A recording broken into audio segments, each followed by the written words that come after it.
Saturday morning. Got some people. Let's let them in.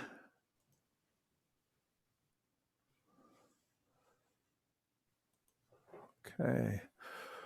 Well, welcome to Saturday morning, Multifamily Unplugged, the number one Saturday morning radio show for real estate investors, brokers, property managers, and all the professionals. Hey, Carl, good morning. Good morning, Mike. How are you? I'm good. How are you? Hey, remember, this is where we dig into live, raw, unscripted conversation about multifamily real estate, property management, and current events. Boy, do we have some headlines this morning, Carl. Yep. You bet. Hey, so some of the topics that we are going to talk about and that we generally talk about are pretty much now no fluff, undisturbed. We're going to dive right in and drill in. Hey everybody, my name's Mike. I'm your host or co-host of Saturday Morning Multifamily Unplugged, and I'm joined by C. Gordon Moose, who we proudly call Moose. Hey, good morning, Moose. What's up? How are you, Mike? I'm great. How about you today? Feeling good, buddy. Hey, let me ask you this. Can you actually believe that it's only 2 weeks till Christmas? No, I can't. I can't believe it. Where'd the year go? Good question. The world's locked up. The world's locked down. No restaurants are open. Well, you can't go eat inside, but, and here we are 2 weeks before Christmas, and actually, 2 weeks from Friday, from yesterday. So, Yeah. anyhow, listen, I just want to tell anybody who's listening in on Facebook Live, or if you're on Zoom, go wake somebody up. Go tell them that we're on the air. Go get them to come out and listen to Multifamily Unplugged this morning. Me and Moose are going to talk about some crazy headlines and kind of give you some things to think about and chew on today and through the week. Listen, so go grab your coffee, sit back and enjoy the ride.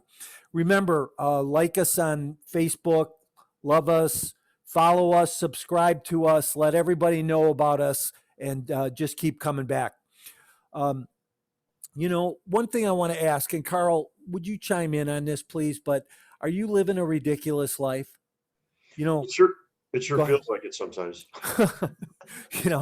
Hey, listen, I think I said this last week, but I remember Zig Ziglar used to say, if you are, when somebody asks you how you're doing, if you say to them, unbelievable, that just kind of covers both sides of the spectrum, right? It's good, it's bad, it doesn't really matter. It's the same thing with living a ridiculous life, right? Right. If you are, if you can tell somebody, oh, I'm living a ridiculous life, all that means is, one way or the other, right? It's good or it's bad. So Exactly. yeah. But hey, go like us on social media, would you? And go wake somebody up, tell them that we're on the air. So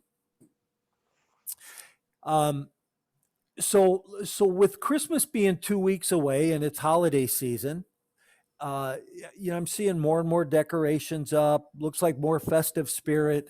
Pretty lucky we haven't had any snow yet. But what do you think about office holiday parties this year? Oh yeah, it's you know what?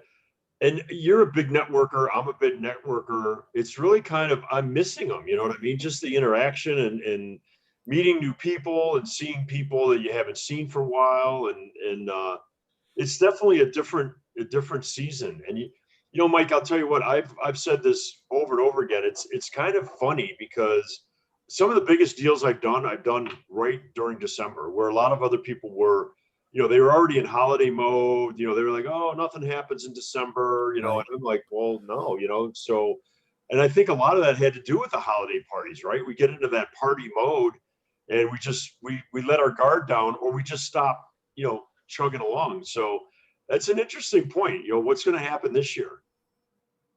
Yeah, I don't know. I can remember though this time of year going to something almost every day, a couple times a week for sure, and just networking, checking in with people, meeting a couple of new people.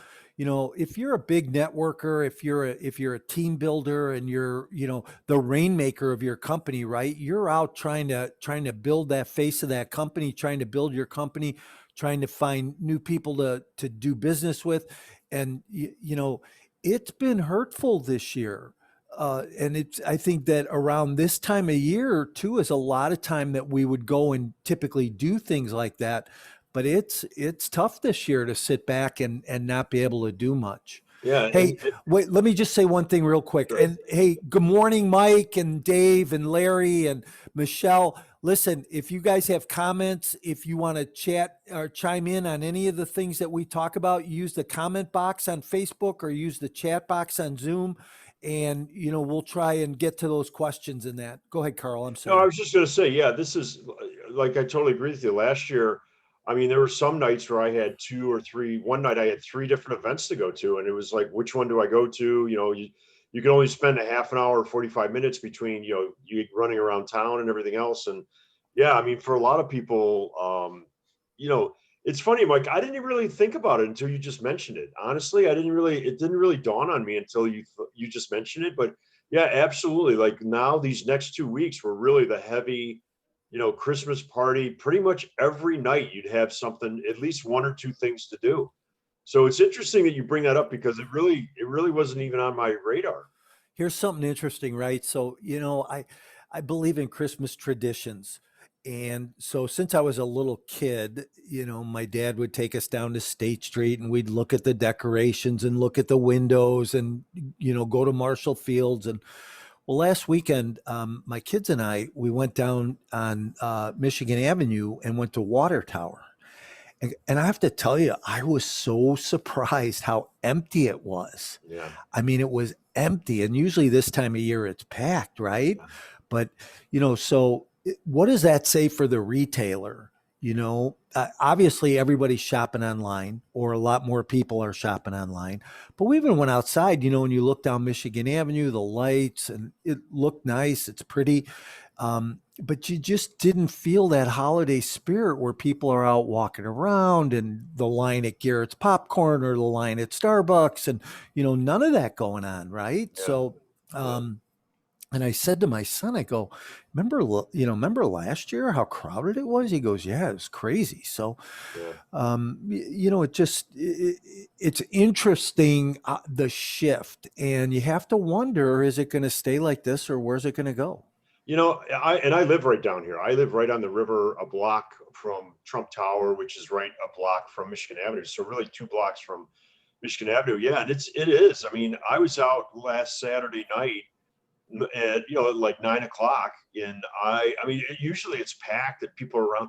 I miss it, to be honest with you. I mean, just people walking with shopping bags, and they have that spirit going on, and I think we're going to get back to it, Mike. Honestly, I really think we are. People are cooped up, and yeah, we're shopping online and everything, because I think that's by default, less by design. Because I don't know about you, but I actually like to go and when I shop, I like to try things on. If I'm going to buy a pair of shoes, I want to look at them. You know what I mean? And so there are some things that you buy online, obviously, but I think we'll get back to it. I really do. I think next year is going to be different. Hey, one of the things I saw yesterday on news headlines is Pfizer was okayed by the FDA to go ahead and administer the first vaccines. So, I think that will help start to get the world back to a place where it needs to be, right? Yeah, Um, I'm ready to shed my mask though. yeah, yeah, you know and when you think about masks, though, people walk around with masks a lot without even wearing a mask, right? yeah, But yeah, exactly. I'm ready to shed my mask and be real about this whole thing. And Yeah, hey, look, as far as I'm concerned, get rid of the mask, walk around. If people want to wear a mask, let them. But I'm of the opinion you got to build your immune system, yeah. and you get through it. But Yeah. Well, I just joined a health club. I was telling you earlier when we were getting ready to start, and you have to wear a mask while you work out, and that's not easy. I mean, it's I know. it's not easy at all. But anyway, It's crazy, but right? how does this all affect the multifamily? I mean, that I mean, people are it'd be interesting to see, because the statistics leading up to 2020, people are buying houses later, right? So you've got when you and I were in our 20s, our friends were buying, I didn't, but I had friends who were buying houses when they were in their mid 20s, getting married, buying houses, having kids. Now people are doing it later. I think it'll be interesting to see how this all pans out in 2021. how it's going to have an impact on the multifamily space. You know what I mean? I know people are moving out of urban areas because they're like, I don't need to live in downtown Chicago or downtown New York. I can live in a suburb, and still do my Zoom calls and have a little bit more space and pay a little bit less per square foot, and still get my work done. So I'll be interested to see how it all shakes out for the multifamily people. Well, let me ask you a question, and I'm going to throw this out there, and not to change subjects on you or change gears, but do you think that you need to do Zoom on every meeting that you have? So, like every time you're going to meet with somebody, do you think Zoom has become a normal way of doing business today or talking to people? And so this goes back to the multifamily, right? As a multifamily operator or a manager, are you um, are you doing Zoom with your potential applicants? Are That's a you are you showing property virtually? How are things getting done today? But the question I have is, do you think that you need to have Zoom and do Zoom on every meeting? Well, it's interesting because I, um, I'm dealing with people of all ages, but there's a couple of people that are a little bit younger, in their 20s, and they just said, I expected to have a phone call with them, right? Just a phone call, and they were like, "Well, send me the Zoom link," and I was like, oh, it was a really, in my mind, it was like a 5 or 10 minute phone call. You know what I mean? And they expected to do a Zoom call, and which was fine, but it struck me as like, why would we get on a Zoom? See, for me, a Zoom is more like doing something that, you know, you might want to do a screen share, or there's something, there's a reason why you would do a Zoom. But I think the Zoom has really become pretty normal. People just expect you to be on a Zoom with them instead of being on a phone call. And maybe that Yeah, has something to do with the fact that we're not interacting as much, as we used to because of this whole situation. yeah. And this is not, doesn't replace, being next to somebody, or talking to somebody, face to face, but it's the next best thing, I think. Yeah, I think it's a good way to do business too. I still believe that when you meet with somebody, you want to see body language, you want to see how they act, how they behave, and it's important. And you can pick that up off of Zoom. When you're watching, you can pick that up. Hey, I just want to make a comment. Look at the Christmas tree that TB's got up for a profile picture. Nice. Isn't that nice? Boy, Yeah. that just kind of really makes you think about the spirit, right? And Yeah. and what the season that's coming up.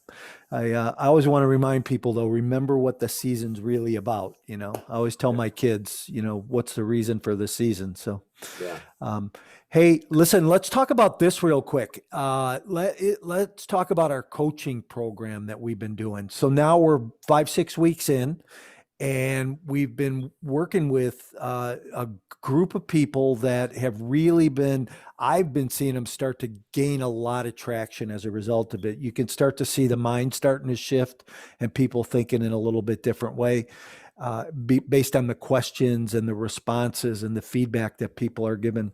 What are you seeing? Yeah, I totally get it. Yeah, we're just about ready to wrap up the first third. And we're gonna in the mindset portion of the training, because obviously on Tuesday nights they're doing mindset with me, and Thursday nights are doing real estate with you. We're gonna start our journaling. So I just sent out the journals. It's a 60-day journal where they're going to journal every day. It only takes about 4 or 5 minutes a day. Uh, and I know you're big into journals, and I think Yeah. that's important because you get it out of your head and onto the paper. Right. And then, as you said, I think last week you said you can always go back, and look at a journal that you wrote a year ago or 2 years ago and say, wow, what was I thinking back then? Or how have I progressed? Or, I wrote something down on my wish list, or, for, to visualize, and it's actually come about, you know what I mean? So that's where we're just finishing up. Next week, we're going to do the last chapters of Think and Grow Rich, which is the foundation. And then we're going to get into the 60-day journals to finish out the last 60 days. Yeah. You know what? I heard a long time ago that somebody said, and I want to say it was Earl Nightingale that said this, but, a life worth living is a life worth recording. So, that's why journaling is important. I think it's documenting your day, it's documenting your life. But not only that, let's look at it from a multifamily perspective. Okay. If you're out looking at deals, you can't remember all that in your head. you know, write things down. You're going to write the address down. You're going to write down what you like, what you don't like, what you think needs to be repaired, what you think works really well, and keep track of those little details, because you never know. Hey, listen, one of the lessons that I teach is how to source and locate off-market deals, right? And there's strategies and techniques around that I teach. And so if you're an investor and you have used one of those strategies, and you all of a sudden have sellers calling you saying, hey, I want to sell my property. Well, you start taking notes. Okay, so John called on December 12th and wants to sell 123 ABC Street. This is what the building is. I go look at it while I walk that property. I write some notes. You and John can't agree on a price, but a year later, John calls back and says, hey, I've changed my mind. Maybe I'll take your price. And you can't remember because you've looked at so many things along the way, but you pull your journal out and you go, oh, here's all my notes from looking at that property with John.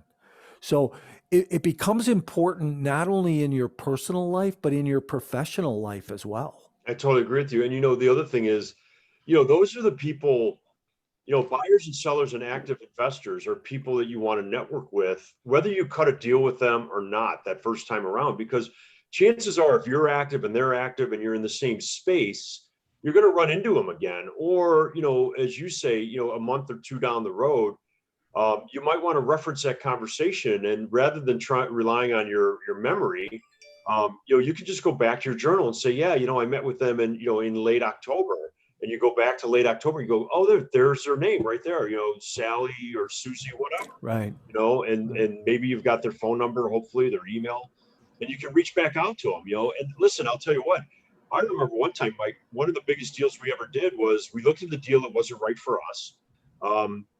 A week later, I was talking to a guy that was looking for a deal, and this was exactly right for them. Well, we did an assignment, and I knew where the deal was, I knew where the buyer was, and I went back and even though I wasn't going to buy the property, I made a deal where I made a little bit of a margin just by connecting the two. So you never know.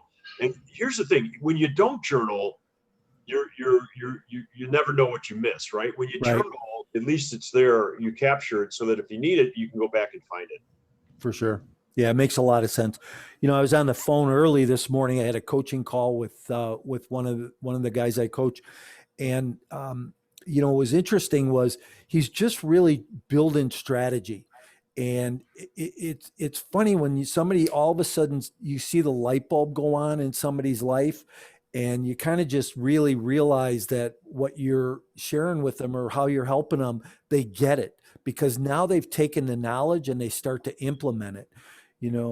I think I mentioned this last week, but Jim Rohn says, you have to teach, execute, and learn, three critical steps, right? Or you learn, execute, and teach. I apologize. Learn, execute, and teach. So the more you could take in, the better execution you do with it and around it. And then you got to teach somebody else how to do it. So, and this goes for everybody in life. I believe that we need to teach each other, because that's how that helps us expand our mind a little bit, be able to put more information in there and grow more. Yeah, and you know what the other thing is, I totally agree with you, Mike, because someone asked me the other day, what's the biggest thing you get out of coaching and training people? I said, well, exactly what you just pointed to. There's nothing better or more gratifying when you get that they get what you're talking about, right? And Yeah. their expression changes, right? Their whole demeanor changes, and there's nothing more gratifying when you can help somebody understand something that you have an understanding of, and that is one of For the sure. greatest things. The other thing is you learn along the way. I know that you, because of the person that you are, one of the things I love about doing my Think and Grow Rich classes is I actually participate with them. And even though I know this material inside and out, I've memorized a lot of it, and there's very few people I know that have a level of expertise around this material as I do. I still learn every time I do the course because I'm actually in the course with them. And so, and I know that you believe this because I've heard you say it. I just know you do. Real estate's always changing and evolving. So when you're actively helping somebody else, you're going to find something. You're going to turn over a rock and go, wow, I never saw that before. Or, maybe I should try this strategy. Or, that's the other beautiful thing about helping other people is it's a two-way street. You actually learn along the way. And I know that you've experienced that as well. Yeah, for sure. Hey, one of the things I want to circle back on this networking thing because it's so important, and I think it's really one of the keys for every real estate investor that they have in their toolbox, right? Because it's a tool. So let me ask you a question, and write this down for yourself this morning.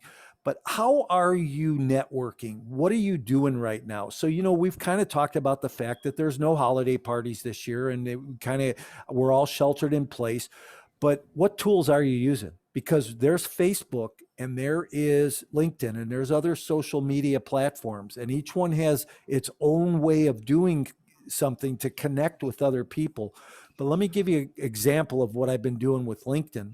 I've been seeking out people who have a profile that matches what I would like in my circle of influence.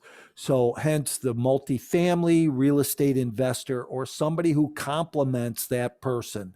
That complement might be a lender. It could be a mortgage broker. It could be 1031. I just had a great podcast I recorded this week with Adam from the West Coast, who's a 1031 intermediary.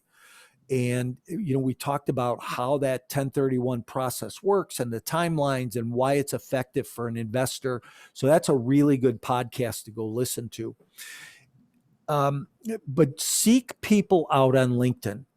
When you sit down in the morning and you're drinking your coffee or having breakfast, just go through LinkedIn and find those people. Send them a quick little message and say, hey, I'd like to engage with you. When they come back to you, engage with them a little bit. Set up a time, get on a meeting, meet them, network with them, build your circle of influence, build your database. I built a database when I was when I was syndicating deals I took it from 250 people to 7,000 people in about 3 years. And that's because, I always say this, but Uncle Charlie introduced you to Aunt Susie, and Aunt Susie said, hey, go talk to cousin Jimmy. And, it just grew and grew and grew. But, that's what you have to do. You have to have that circle of influence, especially if you're doing some marketing and you're selling product, you're selling multifamily or real estate investments, or you're working with people in that space. So you've got to continually be building and networking and growing that. So Mike, was that before or after Facebook? I know the answer. You did that with no social media. Right. That was, no social media. Seriously. No, that was in the time. I mean, a lot of people forget, 16 years ago, Mark Zuckerberg was in college. There was no Facebook, there was no Google, there was no Instagram or Tumblr or whatever these things are. You know what I mean? We did it the old-fashioned way, and thank God that they have the new technologies here. The point I'm making is, you did that just by the grassroots nuts and bolts. You didn't do it with a computer or a cell phone. So today, people have, I think, a much better advantage when they figure that stuff out, because you can literally reach millions and millions of people with your message. And I think you're right. I think what you want to do is you want to go and really identify who it is you want in your network, right?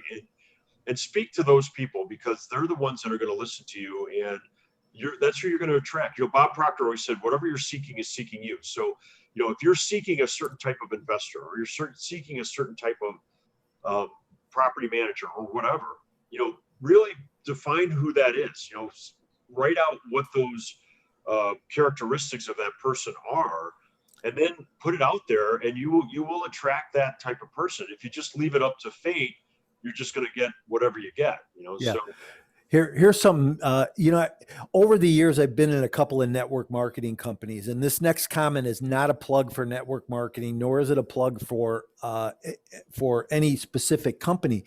But what I want to say is it was very important in my sales career journey, because what it did, this again, no social media, and before email even, but what it did was it forced you to go talk to people. So we would go to a shopping center, we'd go to Woodfield or Water Tower downtown, and we'd just walk up to people and start talking to them. And ask them about network marketing. And we met more people and built databases and built network marketing downlines as a result of that. I mean, people in the network marketing business today have it so easy compared to back then. I mean, if that's all you did was stay home and focused on that, I think you get rich. Yeah, if you did that today, Mike, you did. If people would, if you just walked up to people randomly at the store, they'd probably call security. You know what I mean? Yeah. It's a different world. Listen, when I was at Water Tower last week, the security guards outnumbered the people in the mall. It was crazy. Would you put a suit on, Mike, when you walked up to people, or did you We just walk? did. We did. We, we did. Yeah, I see you come from that old mindset. Hey, let's talk about cash flow. Remember Monday night we played cash flow, Yeah. and I know you weren't there, but I tell you what, I think we had 18 people online. We started out with 22. A couple people had to drop off. They had some technical issues, but we played with 18 people. We had a great time. You want to talk about strategy and technique. If you get a chance, and we'll probably do this again first quarter after next year. But if you get a chance, you should play this. I see it advertised. I see people doing it once in a while. But jump on. Okay, first of all, networking. There were 14 people on the call I never met before. So networking was a big thing. We got to meet people. You got to find out about people and their strategy.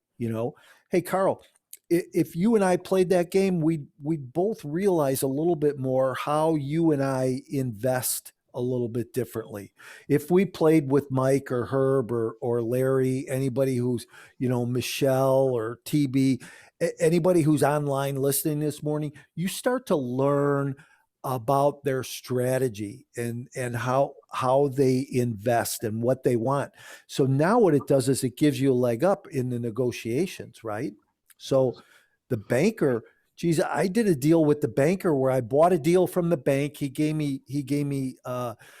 think I had to have 20% out of my own pocket, skin in the game. But he gave me 80% on the rehab money as well as the acquisition money. I rehabbed a deal and I sold it back to the banker at a profit. So, it's how do you structure things and do you ask? So, this is really the key to this, right? Is are you getting what you want in life right now, whether it's personally or professionally? Are you meeting with enough people? Are you talking to enough people? Are you looking at enough deals? Are you buying enough deals? And it goes back to asking. I want to know, are you asking enough? So, they say there's that great book out there that talks about, ask and you shall receive, knock and the door will be open unto you. But are you knocking enough? And are Yeah. you asking enough for what you want? So that was one of the big things that I learned playing cash flow last week or realized was that the more I asked, the better questions I asked, the more I was able to get as a result of that. So I was able to add to my portfolio and build my business and um, trade in and out of deals, which was really cool. Yeah, So and you know what the thing is, I mean, when I grew up, we would play Monopoly, but the cash flow is like Monopoly on steroids, and it really is. It does talk about mindset. You know what I mean? And how do you become that investor? Which is what I think most people, if they had an opportunity, that's what they would want to become. Which is really, you're as an investor, you put your money in, and you can walk away, and the investment will run on its own. So yeah, I've played it before, and of course, I don't know if you know, but I've networked with Sharon Lechter. I don't know if you know, she was yeah, Robert yep, yep. Kiyosaki's partner. I got a great picture of her and I, but she's amazing. But it's that game is really about training your mind in becoming an investor, right? Getting out of the rat race of being an employee, or just a manager, or even a business owner, where you're still, the business is still dependent on you, and really moving into that investor role, which is what the game is all about. So yeah, I'm sorry I missed on Monday. However, when you do it again next quarter, I'll join, because I know that that's a fun game to play, and I know Mike Zhao who moderated that and who facilitated that game, that's one of the things that he does, and he does that on a regular basis. So obviously he has a level of expertise in not only facilitating the game but also the game itself. So and it's always helpful, if when you're experiencing something like that, you have somebody that's done it before, or somebody that has some expertise in it, whether it's reading a book or doing a course or playing a game like Cash. So yeah, for sure. When you guys schedule that next quarter, let me know. We'll definitely put it on our calendar. Yeah, for sure. Good. Um, So what's going on in the multifamily space? yeah. What do you see? Oh, I wanted to ask you, are you still looking at that 3-unit deal that you were looking at? Yeah. I actually, I actually am looking at that 3-unit deal again. I heard some interesting things about it this week. I guess there was a fire and they pulled it off the market. So we're going back and seeing what we can do about finding it, or finding the seller, and trying to trade the deal with the seller, because it seems like the broker's not involved in it anymore. So my broker, who I'm working with, is working on it. Morning, Herb. What A are you, little, what are you trying? little Are you trying plug to for find the Herb. owner? Yeah, Herb's working on that. Okay. We're also working on a couple other things. Myself and another guy are going to try and do a couple of new construction deals this year in the south, in Woodlawn. It's a pretty hot neighborhood right now, a lot going on. We're looking at some lots. We're looking at the ability to do some things. Morning, Herb. How are you? Good to see you there. Um, and so there's a lot going on. And we're evaluating a deal today. Today is from our coaching program. We are doing our deal days, our first deal days. So we're going to evaluate a 12-unit property, and I think that it'll be real interesting for the people that are involved. So anybody who's in our coaching program right now currently will be part of that deal days, which will be right after this call this morning. So uh, I think that there'll be some insights that we're going to look at. But the multifamily space is hot right now. I think that it really doesn't matter where, if you're looking at small deals or big deals, but the market is hot right now. And there's specific markets around the country that are even hotter than normal. So your Atlanta, your Tampa, your Phoenix, your Dallas, they're very hot right now. I think I might have mentioned this to you, but broker I talked to recently said that in Phoenix, his C class deals, the average price point per door is $189,000 for a C class deal. Yeah, you said that last week. That Yeah. blows me away. I remember when you could buy an A deal, an A class deal for less than that. So what's happened is cap rates have really compressed. So pricing in properties gone up. Interest rates are low. There's a whole lot going on in the space that will help. That's driving that whole market space, right? Yeah, yeah, So there's a lot of opportunity. There's a lot of people in the space today, but there's plenty of deals that are trading all the time. And if you're creative and you're following systems and strategies, there's ways to find great off-market deals. yeah. And that's the key thing. I mean, I don't want to go into it right now, but we used to pick a neighborhood, and we would literally canvass the neighborhood, and we'd walk. We'd walk a couple of blocks, and we come back to our car, we drive, and we'd go to, and we talk to people just, mowing their lawn, or taking out the garbage or whatever. We network with the local hardware store guy, because he was the person that saw all the owners that would come in frustrated because of broken windows, or they were, whatever.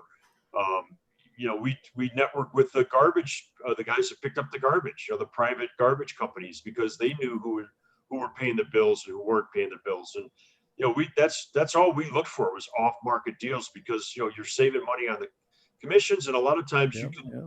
you can talk to an owner that has a building that they're done with it. They're sick and tired of it. They don't want to deal with a broker and they're just waiting for someone to come and make them an offer. So yeah, that's, it's a strategy. And when you stick with it and you understand it, which I know is one of the things you teach in your courses, you can really find some great deals.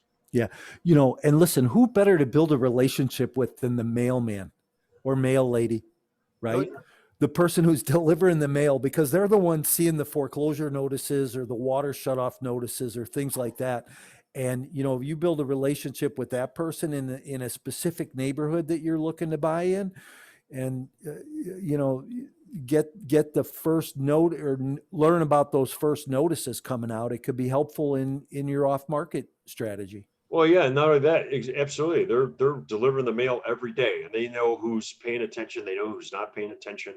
Um, you'd be surprised what they know. Yeah, for sure. For sure. So yeah, and the other thing that that's always interesting when you're looking at buying multifamily is what's happening in my local markets, because I know that taking Chicago for example, what's happening in Lincoln Park is different than what's happening in Washington Park. So Right. you know be aware of that, because just because in one particular neighborhood you might not be able to find a good deal, or you might have some trouble finding some off market deals. Think about some of the other areas and some of the other neighborhoods, because certainly in a city like Chicago or Philadelphia, or some of the bigger cities, um, you know real estate's a local thing. And so you're going to have little pockets, and you're going to have little neighborhoods, some that are going to be hotter than others. So, do your research, talk to the experts. I always go back to, I used to be a banker. Bankers are great sources of information. And, if you walk into a bank and you're the mortgage, the commercial mortgage guy might not actually be, or person, I should say, might not actually be at that branch at that moment. However, if you talk to the branch manager, you can find out what their schedule is, because they're probably there 1 or 2 days a week. You can make an appointment with that person, and we've said this before. Go introduce yourself. Let them know what you're doing. Ask them if they know any operators that are that have good properties that maybe they want to get out of the business. Right. Because remember, those mortgage brokers, they know what's going on, because that's their business. They're writing the loans on those, and they're really great people to pick their brains, because, and they'll talk to you because they want to build a relationship with you. And one of the ways they can build a relationship with you is being of service to you, right? So that when you do, finally execute on a deal, they're gonna go to them for the mortgage, and then you're gonna deposit. They're gonna get all the deposits, and all the rent checks are gonna go through their bank. So that's it's never too early to network with the bankers. And I'm telling you, most people don't think of it from that perspective. But being a banker, when someone would walk in and start telling me what they're up to, I would have a conversation with them, because I wanted to develop a relationship with them. Yeah. Hey, what's funny is you said those two key words again, and it seems like that's been the theme this morning, and it keeps coming up: networking and relationship. Yeah. This is you mentioned, hey, real estate's a local business, but I really believe that when the market is like it is right now, especially in the multifamily space, real estate's a relationship business. That you're going to get a deal, you're going to buy a deal, and you're going to sell a deal because of a relationship you have with somebody along the way that's going to help you get in the way of that deal. So if you were on one of my team building calls where I teach about the 4 circles around you, you'll see how those circles are very supportive, or need to be structured supportively of you and building your business. So it's really key, because you've got that inner circle, the service circle, and the support circle, which are all people that, hey, at some level need to buy into your goals, buy into your dreams. They're all different people, and you have different relationships that you build with each one of those people in those circles. So that's that whole relationship piece, Carl. And growing your business, and the outcome of it all is based on that. I totally agree with you. That's actually, you're 100% right, Mike. And I know that you're really big on that, and that's how you've built your businesses, by developing strong relationships. And I mean, it's funny, because you and I I met you 15 years ago, right? And Yeah. I didn't see you for a long time, right? But I remember, I remember going to those meetings and saying, this guy's really he's onto something. He's a sharp guy. And then because our paths just went different directions, and here it is 15 years later, we're back, we're back on the same path again to some degree, and we're doing programs together, and we're doing this. And so, yeah, I agree with you 100%. Real estate is a relationship business. Yeah. So speaking of relationships, if anybody knows anybody in the self-directed IRA space, I would love a referral. So, referrals are really big in building relationships, right? But I need to find somebody in the self-directed IRA space. And just a couple of plugs about some things that are coming up here. Today, we're doing our deal days. That's at 11 o'clock. So if you're in one of our coaching programs, you're able to join in that deal day. I sent a link out. If you don't have it, let me know. I'll make sure that you get the link for it. And that's at 11 o'clock, right? 15 minutes after we're done here? Right. That's at 11 o'clock. Correct. As soon as we get off here, we'll get ready for that and jump on that call. So, I want to mention, happy holidays, Merry Christmas to everybody coming up here. Hey, And speaking don't of forget that, Hanukkah. Happy Hanukkah too. happy Hanukkah, right? Hey, I want to mention right now that in 2 weeks from today, Christmas Day is on Friday in 2 weeks. Are we going to be on? Well, it's the day after Christmas. Yeah. That's up to you. I mean, I'm just trying to think where I'm going to be. I'm actually think I'm going to be traveling that day. Maybe we take a break. We could do that. Yeah, because I'm going to be traveling that day. Come to think of it. Okay, so we'll be here next week. Then we'll take a week off, and then we'll be back on New Year's, which will be the first of New Year's. I think it'll be the 2nd of January that we'll be back then. Yeah. Yep. All right, good. Yep. I have a pretty interesting guest coming up the second week in January for us. Who's that? I'm going to surprise you. Okay. Just because I can't remember right now, but I know that I scheduled somebody. See, raw and unscripted. See That's what happens? right. You never know what goes on. Right? Yeah, you're going to give me a hard time. Thanks a lot for setting me up on that one. Yeah. You should never ask a question you don't know the answer to. But I know you have a great singing voice, and with that Christmas tree, I'd like you to sing "Oh Holy Night" or something right now. Right, not me. Well, listen, hey, we're redoing the My Core Intentions website. So I'd love for everybody to go out there, take a look at it. But the other thing that's really important is we have redone our YouTube channel, and everything now is under the My Core Intentions tab. You don't need to go to Insider Secrets or Multifamily Unplugged, but under My Core Intentions, we've created some playlists. And the Saturday morning Multifamily Unplugged has its own playlist, and all of these shows from the last year are all on that playlist on the My Core Intentions website. So go there, like it, subscribe to it, be part of our community. Make sure that you're getting updates and information from us about things going on. Here's what I know is that we have had some really, really great guests over the last year. When we think about Todd Thorpe and Mike Ficini and Tim Lyons and some of the people that have joined us that we've talked to, Danny Barrero, great guests, a lot of good content, a lot of good information, and that information is still out there. So feel free to go tap into that for yourselves. And, if people have anything that you'd like to hear us talk about or bring, Carl and I have 50 years of experience just between the two of us. And so if we don't have the knowledge or we don't have the information, we will get somebody and bring them on the show that does have it. So if you have something you want to hear about or talk about, let us know as we start getting ready for next year's show. So awesome.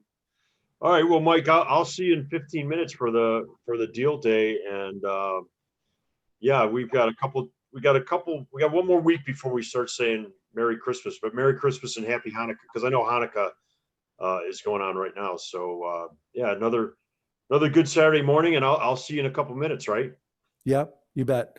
All right. Bye, everybody. Have a great day. Talk to you soon. Okay.